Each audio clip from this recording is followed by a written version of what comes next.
Hello everyone. Before we start today's video, if you could all do me a solid and lightly tap the like button, perhaps share the video about and leave a comment. If you are not subscribed, subscribe as well. It would greatly help this channel. Thank you very much.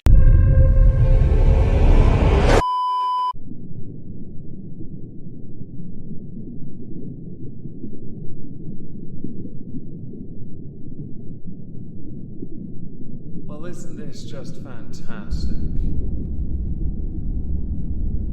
Captain's log, subject 220803.7. We're finally getting a chance to lock someone up that we've been waiting for far too long. It's just a shame really that the person we are covering today didn't receive justice where they are. What a shocker.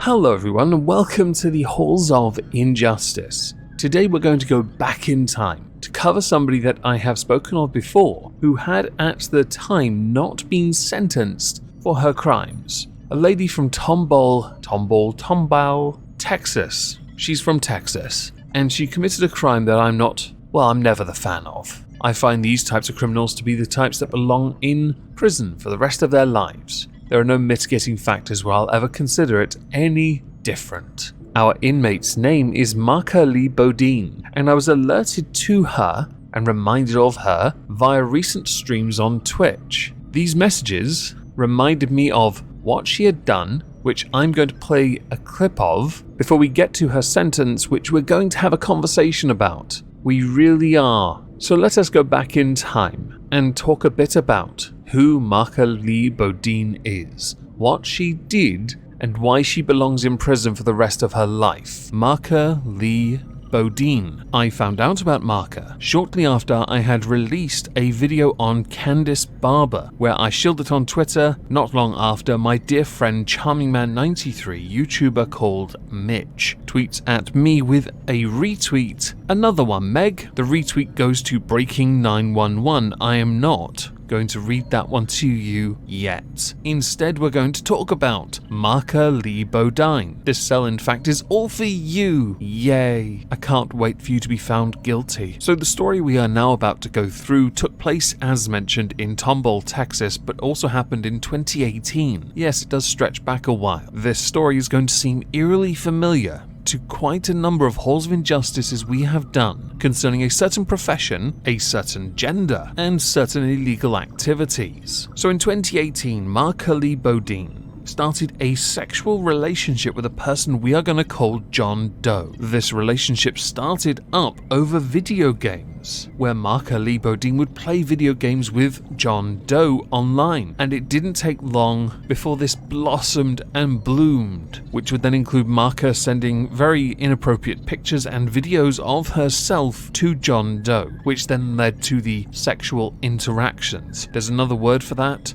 for the interactions and for what happened, but we'll get to that soon. You all know what I'm going to say. Yeah. And while many would consider a lot of this to be foreplay, there is a darker name for it. An obviously darker name. This relationship lasted for 3 years. 3 years, and only ended with the police getting involved and the school board. So I've gathered by now you've all guessed where this is going. Because John Doe got a bit overwhelmed. Understandably so, because John Doe's 13 years old. Marka is 31, and so that meant by definition she was in fact grooming and raping a child. Texas takes this quite seriously. So in April of 2021, John Doe approached the school and told them of what was happening. They then went to the police, who swiftly arrested Marka Bodine, and the school, as a response, did in fact put her on indefinite leave by suspending her, which means very little as she has since gone on to resign. Another rather sordid aspect of this is that Marka had originally been married, but not long after starting this air quotes relationship of John Doe, she had actually gotten divorced and moved. Where did she move, you ask? She moved to the same apartment building complex as the one that John Doe resided within, although there is no mention yet of any sexual interactions taking place within that building. Instead, Marka preferred to rape the boy in the classroom or in her car. At present, the Tomball Police Chief Jeff Burt believes that this is a definite cry for help. After he had, John Doe that is, reached out to a school, reached out to the police department as well, so he himself believes that the boy John Doe became overwhelmed with it and felt the only way forward and to free himself was to get help.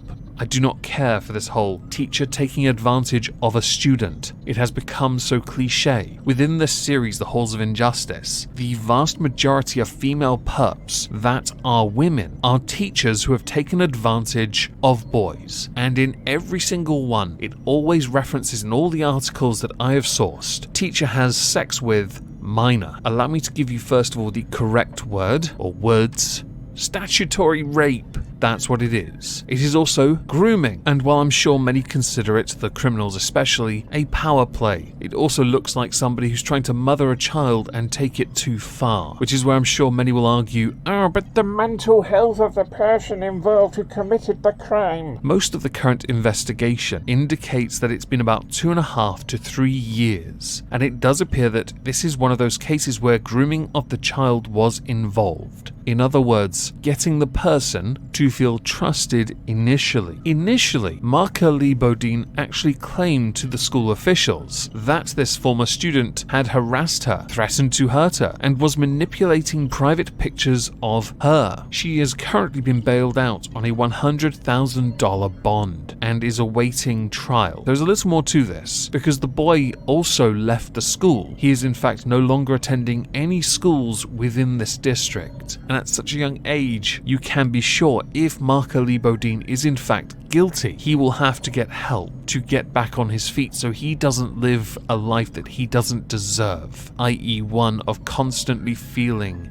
like crap. My issue here at the Cubes is that we keep on having the same type of female perpetrators. It is to me a massive indicator of how people like to commit their crimes. While there's also a varying level of male malevolence, there's an odd similarity to the vast majority of female perp crimes. I find it quite strange, and yes, I know I've said this before, but it is a very strange thing that these type of crimes keep cropping up. So while I was streaming a fishing simulator game called Fishing North Atlantic over on Twitch, a commenter wrote, "Bit random, but I hope you saw my comments on a YouTube video you did a few weeks ago. Her sentencing is next week. I, at the time, did not know who they were referring to and admitted as such. So they followed up with Bodine, and I realized they were talking about Marka. Marka Bodine had pleaded guilty, which meant that I would have to come back here and do this video, because closure is important, and noncery must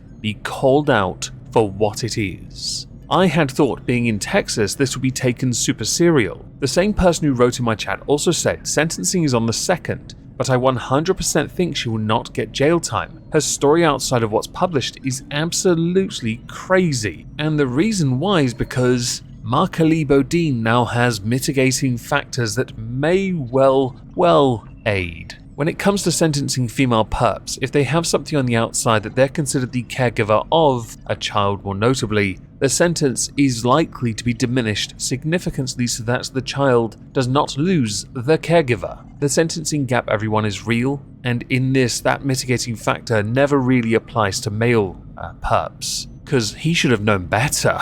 And as you can see here from the commenter in question, yes, she got married and had a kid. Congratulations, ya nonce. Yesterday, while I was streaming again, I got a follow-up comment though, and this is because the sentencing was happening roughly 30 minutes after that comment was left. Comment reads, "Don't mean to bring it up so much. Her court time is in 30 minutes. I will be constantly refreshing, updated, and will see what's going on." This is quite interesting. Now, I had said to them, instead, send me a message or an email or one bulk message near the end when the sentence was administered. I got an email, so we're going to go through that. So the email in question reads as follows. Screenshot of the docket notes from her sentencing today. 10 years deferred adjudication. The charge she originally was indicted on is one you can't get probation for. The DA agreed to let her plead to a lesser included charge and go open to the court, meaning she pleads guilty without an agreement.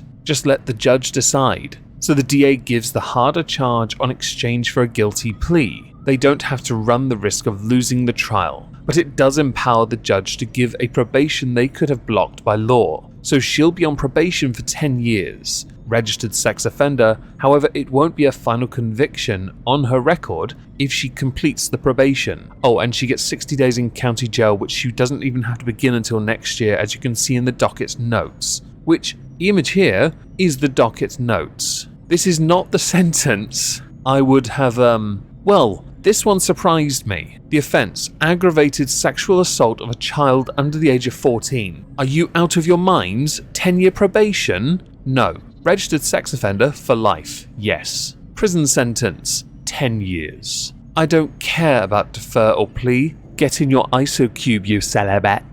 You should be ashamed of yourself. Well and truly ashamed. You may have built a life away from what you did, but that doesn't give you the right to live that life. You haven't earned that right. Your right is to rot in a prison cell, Marka, and you know it.